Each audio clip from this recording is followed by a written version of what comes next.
The time is 5:32 p.m. I would like to call our work session to order. Mr. Truesdale, could you please call the roll? Ms. Daniels, Ms. Green, Present. Mr. Lawson, Here. Mr. Majors, Here. Ms. Rolls, Present. Mr. Rodriguez, Present. Ms. Bowers. Present, thank you. I'd just like to note that Councilwoman Daniels is excused for this evening. So with that, the committee business for the Community and Economic Development Committee, there was one resolution for consideration, that's Resolution 72 of 2023. Ms. Farron, do you know the deemed approved date for that? It's October 31st, President. Thank you. As such, I would like Resolution 72 of 2023 to remain in committee. We will discuss this resolution during our October 3rd work session. We will begin this evening with the work of the Administration Committee. We have Resolution 73 of 2023. Mr. Truesdale, could you please read it into the record? Resolution 73, 2023, a resolution appointing Mr. Oscar L. Douglas to serve on the Building and Housing Code Board of Appeals of the City of Harrisburg. Thank you. Mr. Douglas is present with us this evening. If you wouldn't mind coming forward to answer any questions council members may have. Is your microphone on? I believe it is, yes. Okay, if you could just move it a little closer to you. Thank you. Good evening. Thanks for joining us this evening. If you wouldn't mind introducing yourself or reintroducing yourself to our council members. My name is Oscar L. Douglas, Jr. I'm a lifelong resident of the city of Harrisburg, and I'm honored to be here before you tonight. Briefly, I am a graduate of John Harris High School. I went on to Hack for 2 years, then Penn State Middletown for 2 years. My graduate degree was in psychosocial processes, which is something like psychology with a mix of sociology. I entered city service with the city of Harrisburg in December of 1985, where I served for 20 years, retiring on October 31st, 2006. Having worked for Harrisburg City Council in the position of Harrisburg City Clerk, I'm very familiar with these events this evening, having attended numerous administration committee meetings and non-legislative sessions, and I'm very interested in serving on the Building and Housing Code Board of Appeals. I have learned a lot about building and housing through my employment with the city, as well as just being a homeowner in the city for more than 30 years. I'm excited about the opportunity, and I will attempt to answer any questions that you have for me this evening. Thank you very much. Before we open the floor to questions from my colleagues, I just wanted to provide an overview of the work of the Building and Housing Board Code of Appeals. Okay, so the mayor, with the advice and consent of council, shall appoint a Building and Housing Code Board of Appeals of the City of Harrisburg to hear appeals from orders in the form of written notices to comply with the Building Code, Mechanical Code, Housing Code, Electrical Code, Plumbing Code, Property Maintenance Code, Residential Code for 1 and 2 family dwellings, Fuel Gas Code, Existing Building Code, Uniform Construction Code, Rent Withholding Ordinances, and codified regulations promulgated under the authority of such enactments issued by the code's administrator or his or her designee, and to perform such other duties as the mayor or council may assign it. The initial membership of the board shall consist of those residents of the city of Harrisburg who currently serve at the pleasure of the mayor as members of the Housing Code Board of Appeals and whose term shall expire at the time said terms would have expired had the Building and Housing Code Board of Appeals not been created. Each of the current members shall serve until a successor is appointed. Thereafter, the membership of the board shall consist of 5 residents of the city, each of whom shall serve at the pleasure of the mayor for a term of 3 years. Each member shall serve until a successor is appointed. Now, Mr. Douglas, Yes. your term of appointment, so you would be filling the vacancy on the board previously held by Mr. Boris Hines and fulfilling the remainder of his term, which began on March 1st of 2023, and it is set to expire on March 1st of 2026. Just like to review those terms. Thank you. I don't have any questions. Well, maybe one. I think you sort of touched on this, but I just always like to ask, what impact do you believe you will bring to the Building and Housing Code Board of Appeals? Well, I'd like to think that I'll be able to work with the other board members and with whoever serves as legal counsel to the board to do what's in the best interest of the city and the citizens at all times. Thank you. At this time, I open the floor to questions from my colleagues. I'll begin to my left with Councilman Majors, our Building and Housing Committee Chair. Thank you, President Bowers, and thank you for your willingness to serve. Douglas. Okay. Thank you for Mr. Douglas for your willingness to serve. No questions. The question I had was asked and answered. Your resume shows a dedication to public service, and thank you for your willingness to step up and serve in this manner. Thank you, President Bowers. Thank you. Councilman Rodriguez, any questions for Mr. Douglas? Thank you, Madam President. Mr. Oscar, I'm familiar with your work from the State Rep's Office. You've assisted us in many cases, and I can attest to not only your hard work, but sticking to your guns. When you say you're going to call someone back, you definitely do, but you definitely have the residents' best interests, and I've seen that firsthand. So thank you for your willingness to serve, and thank you for being here. Thank you. Yep. Thank you, Madam President. Thank you. Vice President Green, any questions? Thank you very much. Just thank you for your willingness to serve. I don't have any questions for you. Thank you. Thank you. Councilman Lawson, any questions? Thank you, President Bowers, and thank you, Mr. Douglas, for your willingness to serve. And I wasn't here when you were serving the council, so thank you for the service that you've also given the city and the council. Thank you. My question is a softball. Why do you want to do it? What makes you say you want to go after working with the Board of Appeals? Well, first of all, I love the city of Harrisburg. The city's been very good to me, both as in terms of neighborhoods and the community, as well as city government.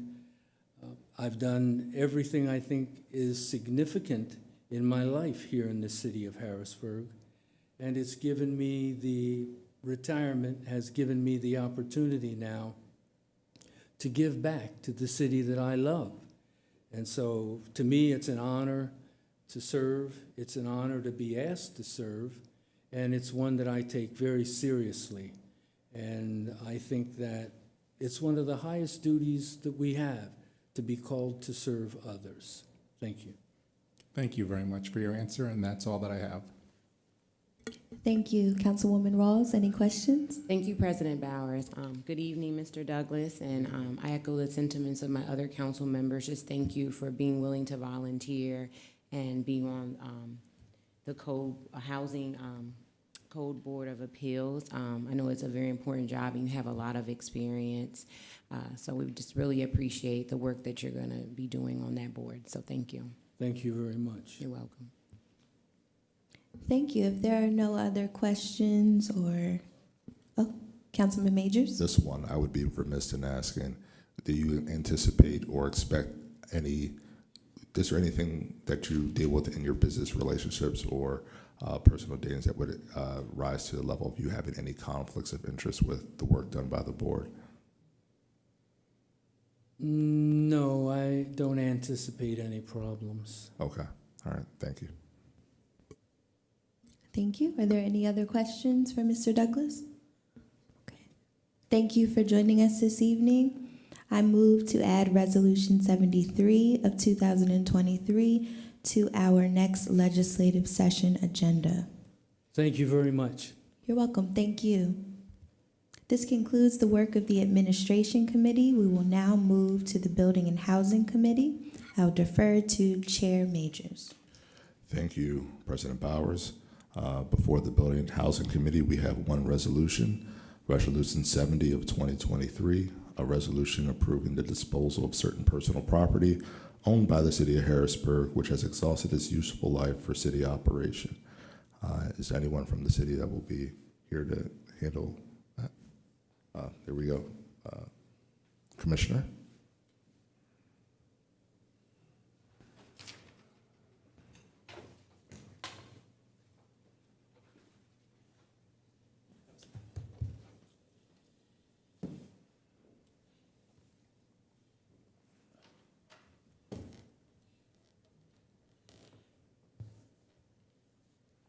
Thank you. I'll turn it over to you all.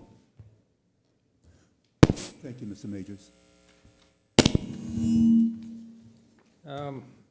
What we currently have with this resolution is we're trying to, we switched TASER platforms. We went from an X2, which is our prior platform, to an X7.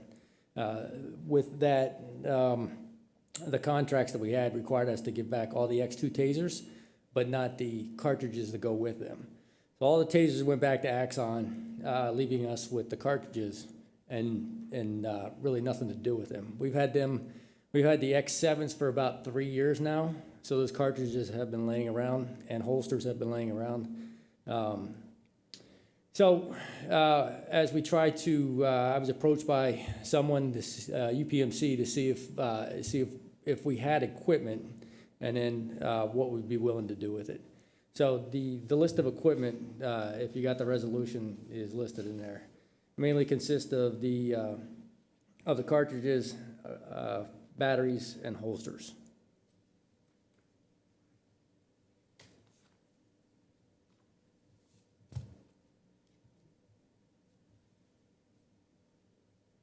Okay, thank you. In looking at the resolution, it mentions the sale to UPMC Harrisburg, but there's no mention of the price. Is there? It's going to be nominal consideration. Okay.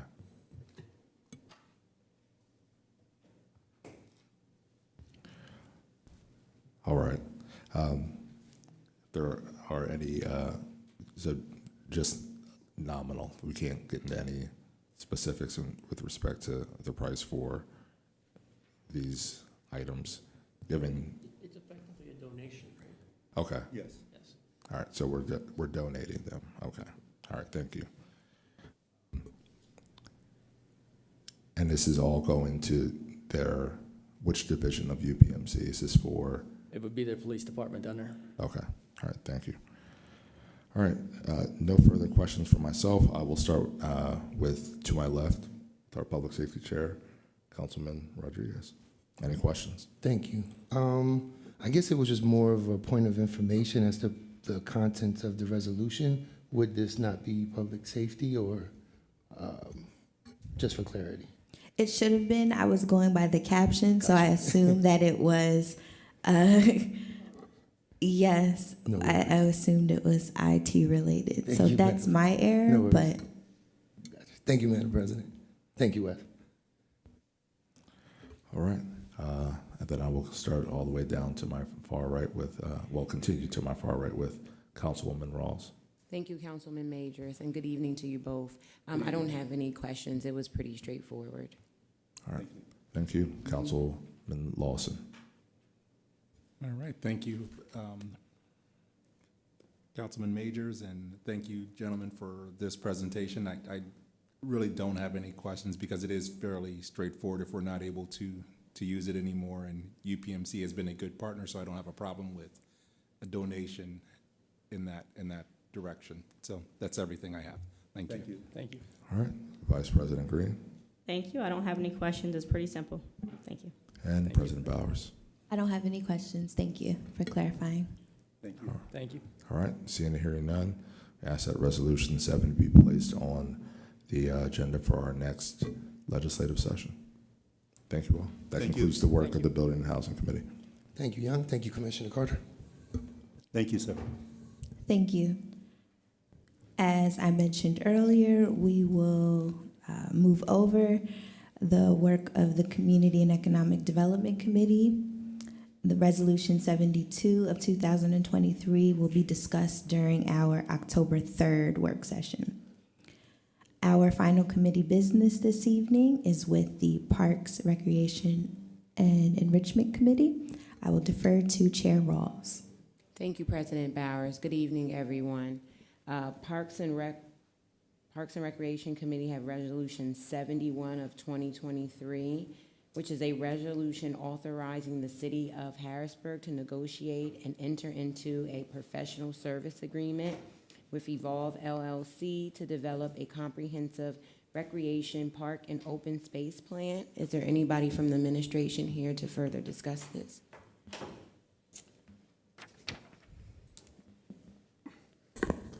Good evening, Council. Good evening. Can you make sure you state your name and position for the record? Sure. My name is David Baker. I am the Facilities Director for the City of Harrisburg. This is basically a path forward for the city to do long-term, large-scale capital park improvement projects throughout the area. This was a DCNR grant application. It is a 50-50 match, so the total grant, or the total cost of the contract is $117,000. The city will be paying DCNR will be paying $58,900 of that total amount. This grant basically will allow us, it'll give us costs, estimates, and then needs in specific locations throughout the city for parks and green spaces for years to come. Is that it? I'm sorry, I won't cut you off. Yeah, basically that's it. If you have any questions, I can answer those. Just to kind of sum it up and clarify, so this is basically a grant we got from DCNR? Correct. Okay, sorry, it's always so many acronyms. There are, yes. And it's a 50-50 match. So the city, we're putting up $58,900 and some dollars. Yes. And then DCNR is giving us the other half. And it's to do, I guess, a study you're saying on, that's the part maybe. Yeah, so we'll have a firm out and they will do a study, correct? And they're going to see what need is in what area, and then they'll give us those results back, which will kind of then give us a long-term plan, which will allow us to go out for more grant funding for years to come. Because it's the one thing we always see when we go out for DCNR grants or any grants in general, they want plans. They want to know what we've done and what we plan on doing, and this will put it in paper and show them, exactly what, we have skin in the game with this. We have long-term plans, and we can show them instead of just telling them. Okay, gives us a better chance of Absolutely. Applying for and receiving grants. Yes. Okay. Now, we've done a comprehensive plan before, correct? Yes, we did a full comprehensive plan for Reservoir Park. Okay. And so that would, that's a very large park, 78 acres. So we have a lot of things going on there, a lot of opportunities and a lot of ability to do things out there. This is going to be, it won't be as in depth. So they're not going to design playgrounds, but they will see what the needs in certain areas are. Make sure we don't have any park deserts, any areas. make sure if we have a larger population in certain places that they have more of a need, that they get prioritized compared to somewhere where there isn't as much.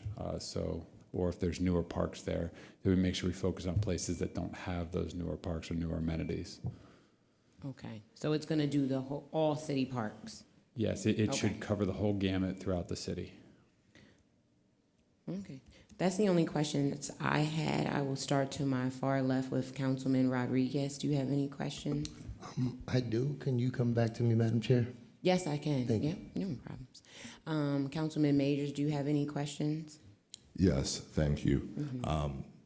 Now, I know, how does this differentiate from some of the other studies that we've done? I know we've looked at our park infrastructure in the past. So I'm all for utilizing, DCNR funds to, us to be able to leverage more capacity, but how does this differentiate from some other studies we've done? I know we've done some park studies before, we've improved some of our parks. What is this providing that those other studies haven't done? So commonly the city will do an individual park study. So we'll get a consultant, they'll make a design, and then that one park is then created from start to finish for that process. This is more of an overarching, holistic view of everything. So it's a 50,000-mile view of the city. So they won't get down into the minutia of the individual, play equipment at those parks, but they will identify the need, they'll identify the opportunities, the possibilities, and then most importantly, the costs associated with doing those things, which will build the framework for our continued requests of grants for years to come. Okay. And in doing so, are they looking at all city-owned space? Yes, they will look at city-owned space. They'll look at not only parks, but also green space as well Okay. throughout the city. Okay, thank you. Yeah, as long as we're looking at green space, I know there are a lot of lots that are green space currently. Is it owned by the city or any entity attached to the city? So I know, with some of the other authorities may have green space that's currently green space, but they may not be owned by the city of Harrisburg per se. So redevelopment authority, any other entity that has a quasi-public function, or are they just looking at city-owned? Yeah, this specific grant would be for city-owned space. Okay. Wouldn't be for anything but that. Okay, all right, thank you. No further questions. Thank you. President Bowers? Thank you. I just wanted to note that we are joined by a representative from Evolve. I'm not sure if she wanted to provide any commentary on the proposal.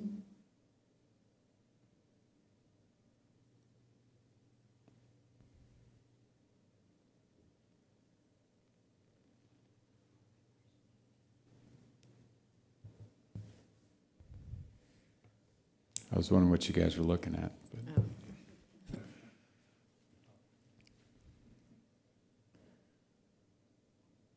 I'll tell you while she's working on technicalities, do you guys have any other questions I can answer for you, or?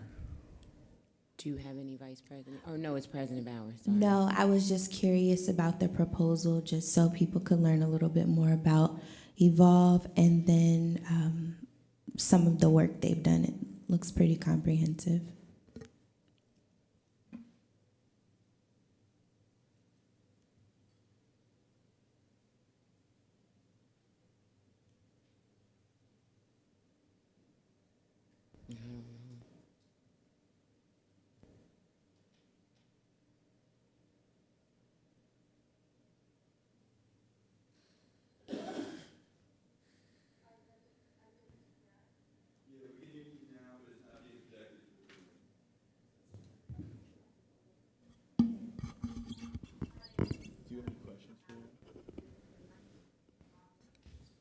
I just wanted to, was curious if you could just share a little bit about Evolve.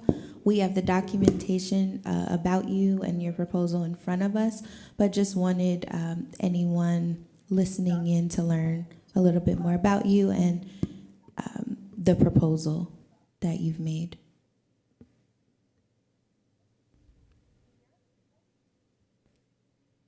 Yeah.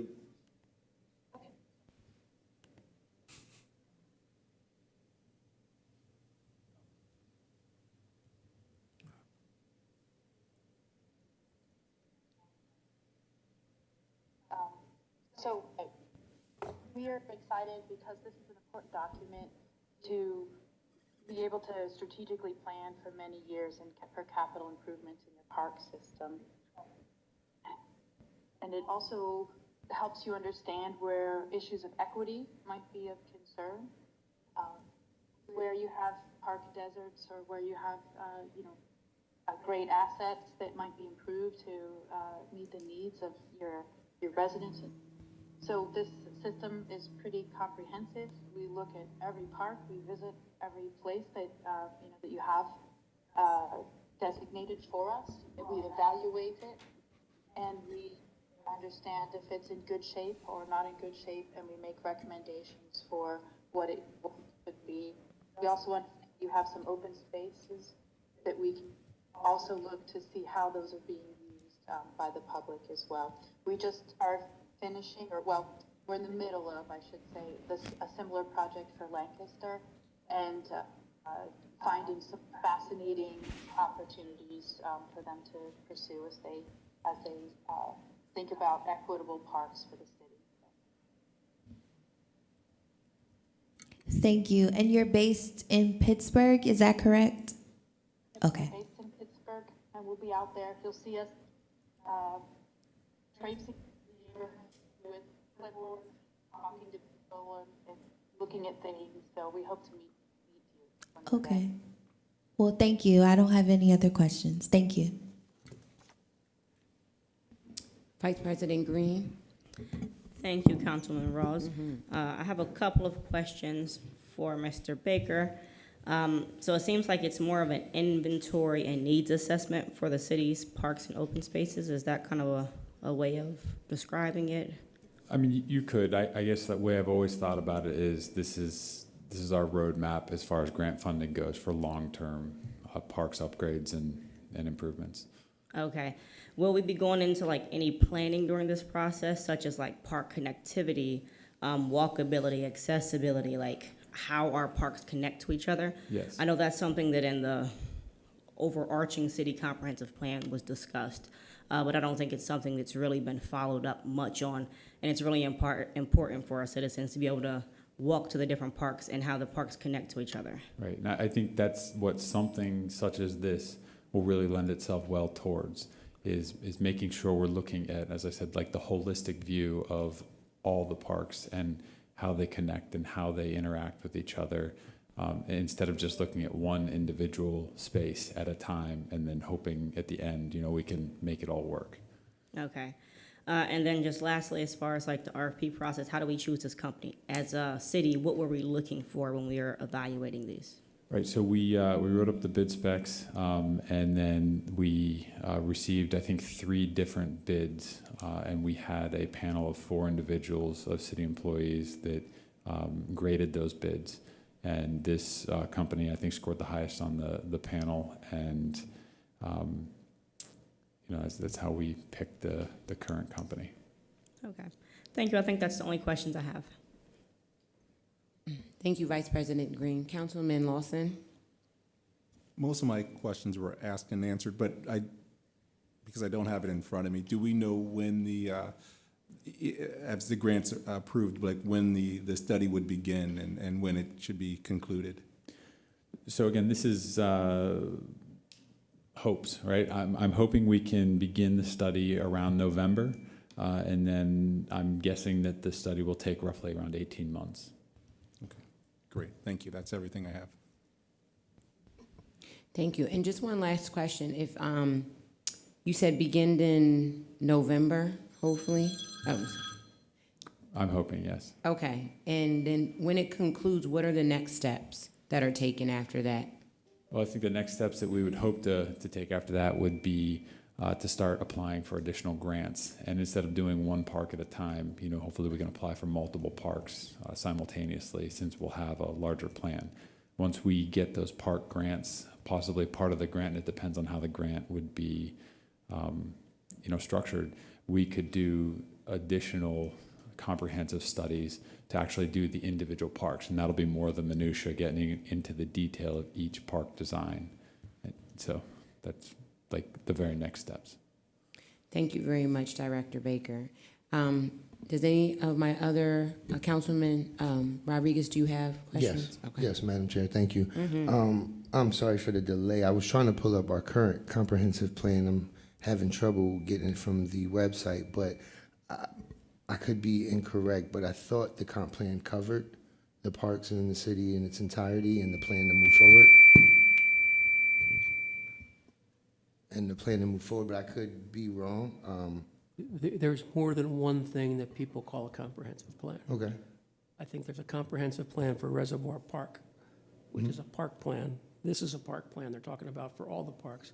The comprehensive plan that was created through the process with the Planning Commission is for the overall city, not just the parks. No, that's what I was saying. It's for the entire robust plan to move forward with the city. Right, so this is a subset of that. Wouldn't that be covered within that document? I would say that a document anticipated additional plans to Okay. break down aspects of the city. Okay. And then Director Baker, what kind of cycle safety or recommendations would you give for this plan, or what would you bring from Vision Zero to this specific plan? So as far as the walkability and bicycle safety and all that kind of stuff, that to me is not yet defined within a plan such as this.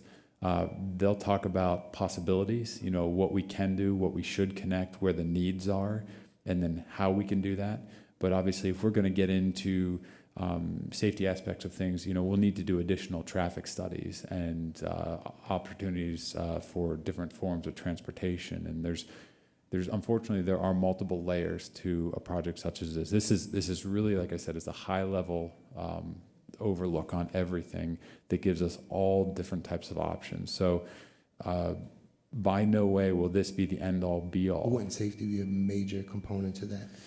Yeah, so if you look at, they're not going to say we're going to run a bike path across I-83. That's not going to be an option on there. But if they say that we can, use Walnut Street as a pedestrian walkway from, Park A to Park B, that'll be in there. But whenever we get to the safety aspect, we really do need to kind of drill down into the details where we would want to do specific traffic studies for those proposed routes to make sure that they're going to be the optimal way to go, that will be the safest. And if they're not, what do we have to do? Whether we put different types of traffic calming needs in those streets or what the options would be. But this is going to be a high level look on all this. All right, thank you for that. No further questions. Thank you, Councilman Rodriguez. I had one last question. Where would our portion of the money be coming from? So this will come out of the general fund. We have a line item for consulting that we budgeted for this year. Thank you. So I will conclude there, and I do recommend that Resolution 71 of 2023 be placed on our next legislative agenda. Thank you, and that's it for the Parks and Recreation Committee. Thank you very much. We will now move forward with our agenda with public comment. Just a few housekeeping notes before we get started.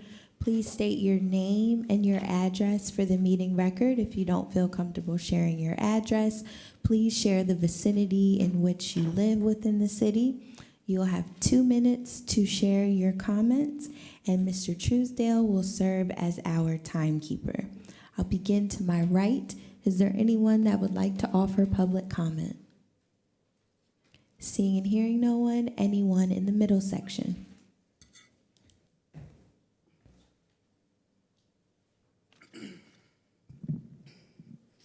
Well, my name is Kirsten Miller.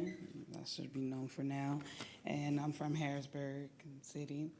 I just want to start by saying, the biggest thing for me is healing, right, through all this process of being shot and all the things I went through. But one thing that God allows is for me, for anybody to have the opportunity to place the burdens back on the people that they belong to, because I don't carry them. And in my hand right here, I hold 2 police complaints, reports that I have turned in that placed me under investigation. Instead of getting help, I became the problem. And then I come here and ask for help and everything and get nowhere. And I remember giving Mrs. Bowers my business card. And it wasn't a congratulations or anything like that, but she did smile and she asked me who I was doing business with. And as naive as it sounds for me to give her a response and tell her who I was doing business with, which was the Harrisburg University, no one knew. Not even 24 hours after me saying it, they reach out and tell me they can no longer do business with me. And the only thing it keeps taking me back to is Gina Johnson telling me that the city of Harrisburg is done with me. For everything that I touched base on, and everything that I lost, and not being able to work and everything like that, I am not the problem. I want to keep speaking up for the people, the kids, the homeless, whatever. It's the right thing to do. I don't think and I meant that I'm not going to take the losses. I really meant that. I didn't mean that as an aggressive way. I meant that as in that I'm entitled to all my feelings and everything that I've been through. I'm a part of this community too. And if nobody's going to help come up with a solution, I'm going to gladly give the burdens back to everyone that sits here, because it starts with y'all. It doesn't end with me. It didn't start with me. I'm the last thing of a person to pick up a gun. But I can tell a lot of people in this community pick up guns because they lack emotion. And it takes someone to have a conscience and a heart to understand for this to be brought to the table. Thank you. Is there anyone else in the middle section that would like to offer public comment? Anyone to my left?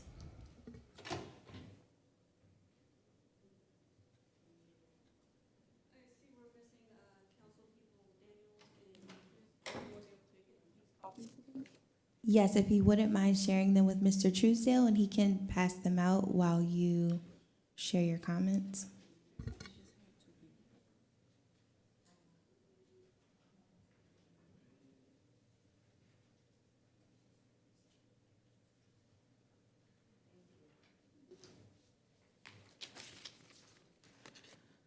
Hello, my name is Amber Blaylock from the New Fox Ridge area. I am once again here to talk about State Street.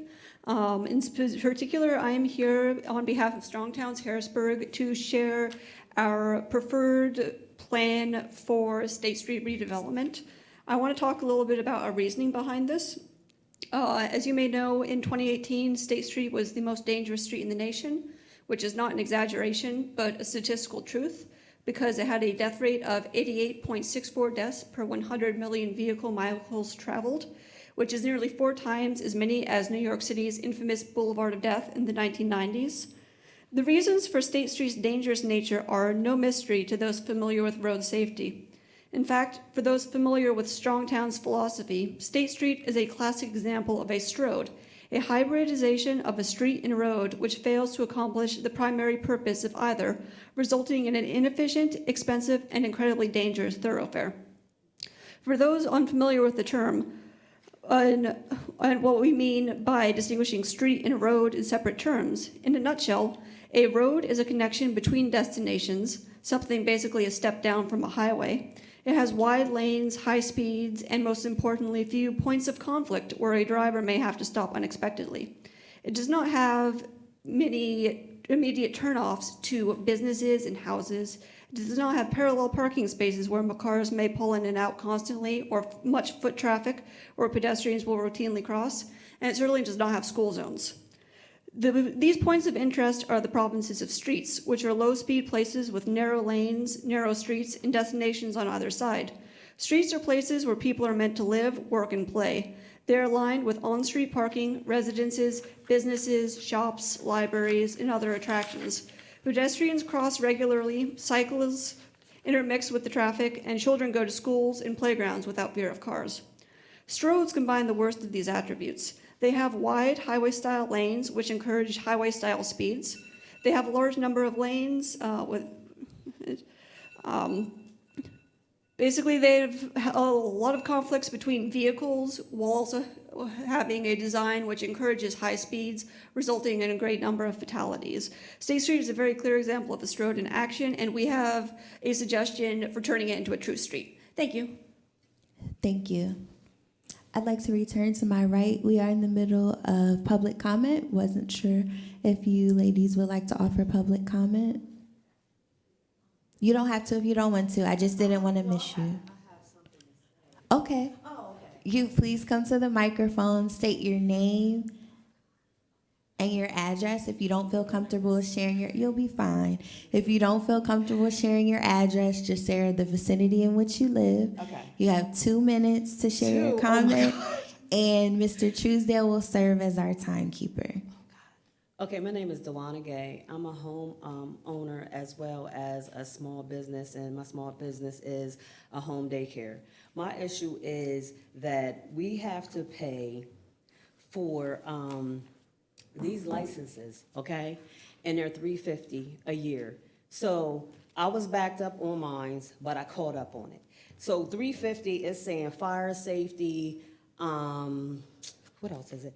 It's fire safety, and then it's a health and safety or whatever. I've been open since 2011. I want to know what is the fire safety. No firemen came to our house. Well, I'm certified, so the state comes in. We do 12. We check our fire alarms 12 times a year, every 30 days. We do six. Every 60 days we have to do like a fire drill with our kids, and then we have 2 that we have to evacuate for our kids. I'm trying to get it out so fast. So my thing is, I paid my taxes. I didn't pay them. I mean, I paid for a Mercantile license, which was over $2,000. Then I owed like $1,200 in my taxes, and my daycare license got revoked. But at the end of the day, there are so many people that don't want to pay it, because I didn't want to pay it because I feel like we wasn't getting that service anyway. So, and I know y'all might say that's wrong for not paying it, but they never been in my house, right? So people that have daycares is not paying these licenses, and they're going to court first. I didn't go to court first, you know what I mean? So I'm here today because I actually took the money down to this building. September the 1st, I had my card and $1,000 in cash. When I wanted to pay the taxes off, it was $1,256 or whatever. So when I went upstairs, she told me that she couldn't take the cash. I said, okay, I'll take it downstairs. She was like, no, you can't pay downstairs because we're having issues with Treasury. Okay, y'all have an issue with Treasury oh my God, it's over. It's okay. You can just finish. Finish. All right, now let me slow down because my heart's beating. I was trying to get it all out. Okay, so my point was, when I had $1,000 in my pocket and they couldn't take it, but I was able to come downstairs to use my card. So she was like, well, make sure that you come back upstairs because, like I said, that we're having issues. So when I get to Treasury, I tell Treasury, I said, well, I want to pay you this $1,000, but she said I can't give y'all cash. So she was like, well, why can't you give us cash? I said, listen, I don't know what's going on here. She just told me you can't do cash.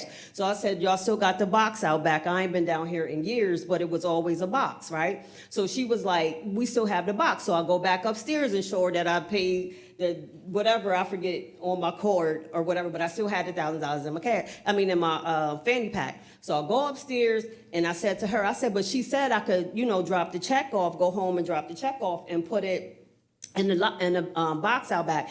Oh, I don't think that's a good idea. So my thing is this, and I'm just gonna put it out there, somebody's stealing.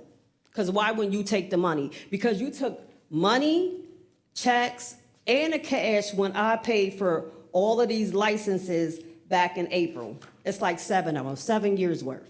So I did tell her that I was gonna send $1,000 check. Okay, I sent 5. I gotta get my whole thing fixed in my house with my electricity, the inside out. I said, well, I'm gonna just send 5, try to figure all this stuff out. Having a small daycare, you don't make a lot of money. I enjoy it. I have my associates in learning. All my kids come from newborns to 5-year-old. That's how my daycare is set up. So I sent the $500. She still didn't cash the check. I don't know why, she should have been cashed it. But she actually, she sent me a email saying she was gracious, and I told her, how are you gracious when I had the $1,000 to give you? And y'all couldn't take it. So don't say you was gracious, but at the end of the day, you closed me and you got all these daycares that owe y'all thousands of dollars, and you took away my license. Like, that's like her not doing her job for all these years or whatever, because if you're the person that's supposed to be making sure that all this stuff is getting paid. You didn't do your job. Y'all didn't they contacted me in 2018. I'm not gonna lie, they did. But when I came in May to pay this, April, I did this on my own. I was like, let me just pay it, whatever, because it is my business. But at the end of the day, I never really want to pay it, and none of the daycares do, because I feel like the firemen could come in our house for free every year. They could put smoke detectors up. They could do all that stuff for free. We do so much with the state that we have to comply with them. And then they was charging everybody extra because they had me paying $360. But then I said, why am I paying $360? And y'all got me down as a daycare center. Y'all had 0 to something on there. I forget what it was. So now it's $310. So they charging everybody the wrong thing anyway. And I caught on to that. She didn't. I did. You know, so like I said, if they're going to coincide with this, if they're going to coincide with the state and our state regulations, they need to make sure they're doing their job correctly. And I don't think that we need to actually pay this. I mean, we should pay something, but as far as the fire and the health safety, we do that already with the state. They have not been in my house since 2011. Because if somebody is marking off, since y'all charging us this, who is marking off that this stuff is being done? Because it's not being done. So taking my license, you know, like that was, I feel like it was uncalled for. And like I told her, I'm not a whistleblower to be like, well, this daycare didn't pay, this daycare didn't pay. But at the end of the day, nobody wants to pay it because it's not being serviced. It's not being serviced. It's not one time, and it's not one time they could say that they came to my house within that, like I said, 2011 to 2023. But then when somebody do call and question them about it, they send the fire department out to their crib. That's wrong. Because why do they have to question you when it's something y'all should have been doing anyway, since y'all are charging everybody? So that's all I got to say, I think. Yeah, that's it. Well, thank you. If you wouldn't mind staying after the meeting just for a few minutes. Oh, okay. Thank you. Oh, I'm sorry. And this is my union rep, Miss Anita. She's from Philadelphia. I'm what asked me with the daycare. Okay. Oh, yeah. Been, I don't know how many years, it's been about 10. But she, yeah. Hi, my name is Anita Caraway. I am her union representative, and I am from Philadelphia. And DeWanna pretty much said everything. So I just want to back it up with the daycare providers, and I was one myself. I just actually was in business for 18 years. I just shut it down because I need to retire. But providers or child care providers make, and this is honestly, maybe, and I'm going high, $38 a day per child. We're talking way less than minimum wages. So with that going on, I could understand her being upset about $350. I understand the city needs their money, but if they're going to ask for something, then some services should be provided. So if no one is coming out to inspect, I mean, for me, it's been since 2011, I'm like, well, if they're not inspecting, then why am I paying? It's almost like you paying for a service that you're not getting. Are you going to continue to pay, or are you going to stop? And then you also have the state regulations. I'm not sure how the city of Harrisburg coordinate with the state, but apparently that's not working either. So just giving you guys a little bit of heads up as to what providers are going through. We don't, or they don't now, make that much money as it is. So $350 is a lot of money, especially thinking about all the other licenses and things of that nature that has to be paid. And really it should be taken into consideration, as well as a refund, if that's at all possible. Thank you. Is there anyone else that would like to offer a public comment? Okay. If you wouldn't mind just sharing your name, your address. If you don't feel comfortable sharing your address, just the vicinity in which you live. Sure. You have 2 minutes to share your comments, and Mr. Truesdale will serve as our timekeeper. Okay, hi, my name is Kimberly Monk. I live in the 2700 block of North 5th Street. It's a one-way street in between Wiccanisco and Division. We've been trying for over a year to get a basketball court off the street. It was brought out in July of 2022 for a block party, and then the owners of it just left it out there. I've talked to Deborah Robinson on multiple occasions. Officer Bennett is sitting out there now. I've witnessed a 4-year-old almost get hit walking in between the cars in the street. It was at dusk. We have kids coming. We don't know these kids. The people who are playing on the court are not, they don't live in our neighborhood. Well, they don't live in our block, so we don't know who they are. They're hitting people's properties. They're just out there causing a ruckus. Code said if it were on the sidewalk, it would be their issue. It's a police issue. The police say they can do nothing about it. Ms. Robinson said she was going to send out, I don't know what you call them, they're not police officers, a community person to maybe leave a note in their door. I don't think that, it's been over a year now. I just witnessed the ball rolling under a car coming up the street, and these kids will not stop. The police won't do anything. The police are saying to me, Officer Bennett, oh, these kids don't have anywhere else to go. Well, there's a basketball court on Division Street in front of, William Penn? There's a basketball court right there. I personally wouldn't send my kids to Emerald Street, but there's another Emerald Street playground. It's dangerous what's happening, and people are telling us there's nothing they can do. Now, he said he was gonna make contact with the owners and ask them if they would move it around back where it was all this time, which makes sense to me. It's dangerous. It's a one-way street. Cars are flying. Kids are playing on it. People's cars are being hit with these balls, and I would like to know, is there some type of policy or some type of code? Is there something? We have to move our cars off the street when it's street cleaning or we're ticketed. It's right by a fire hydrant. The one officer said, well, the streets are public. Okay, we understand that. Does that mean I can set up a tent on the street and it just stay there and it's okay?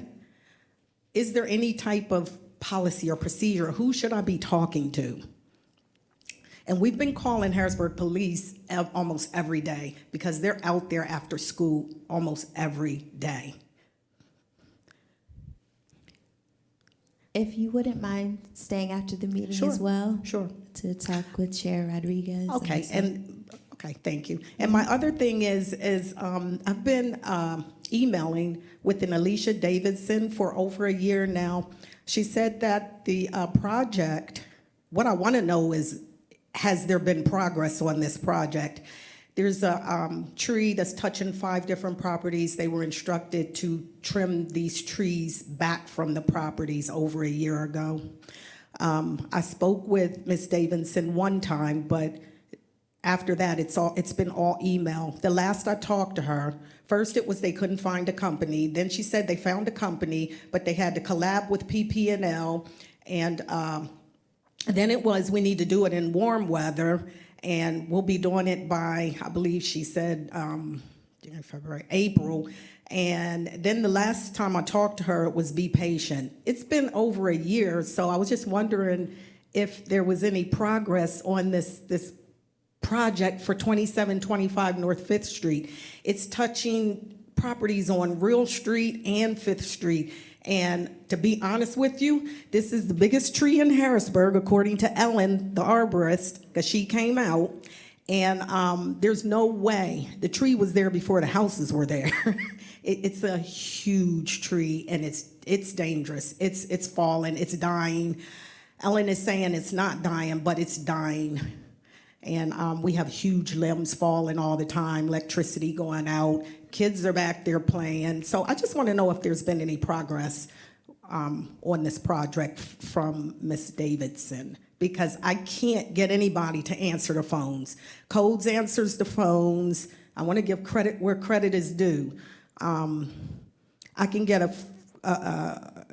I can call the front desk, or I'm not sure how you guys are set up, and get the operator to push a button. But other than that, I cannot get anyone to answer the phones. So I don't know what to do. Thank you again for that issue. I would ask you speak to Chair Rawls regarding the tree, the overgrown tree. Okay. So we'll talk to you after the meeting if you won't mind. Thank you for your patience. Is there anyone else that would like to offer? Okay.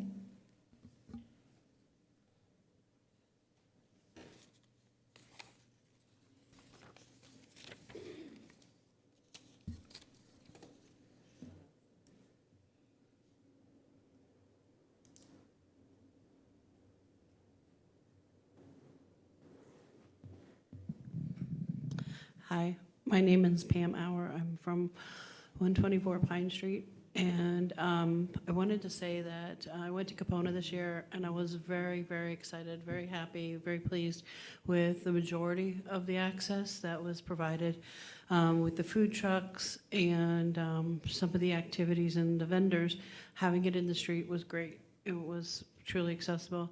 Then I went over to City Island, and I was not able to access any of the Native American tents. And there are some, just real quick, materials that can be put down, like a pad to make a path to go back there. So there's some easy ways of making access for even something like the powwow for next year. And then even down at the civic building, some of those places were inaccessible because they were in the grass too. And I don't know if you have any influence, but when a business is part of the event, I would like to see them accessible. The Civic has a ramp, but when you get to the top of the ramp, there's a lip this big. So somebody almost ruined my brand new scooter trying to drag me up over it. Then you get onto the deck and to get in, and I love art. I'm really struggling with Harrisburg and the lack of access to art facilities, but there was a step about 4 inches to get into the Civic place. But even if there was another accessible entrance, there was no signage, nothing to tell me. So I left really disheartened there. And I know that you guys don't have control of a private business, but if you're having an event and they're participating as part of that event, it would be great if they could find a way to be accessible too. But for the most part, the majority of the Capona this year, and it's the best that I've experienced in 23 years of living in Harrisburg. So thank you. Thank you. Is there anyone else, I don't want to miss anybody, that would like to offer public comment? Seeing and hearing none, the time is 6:30 p.m. I will entertain a motion to adjourn. So moved. Is there a second? Second. Thank you, everyone. We stand adjourned.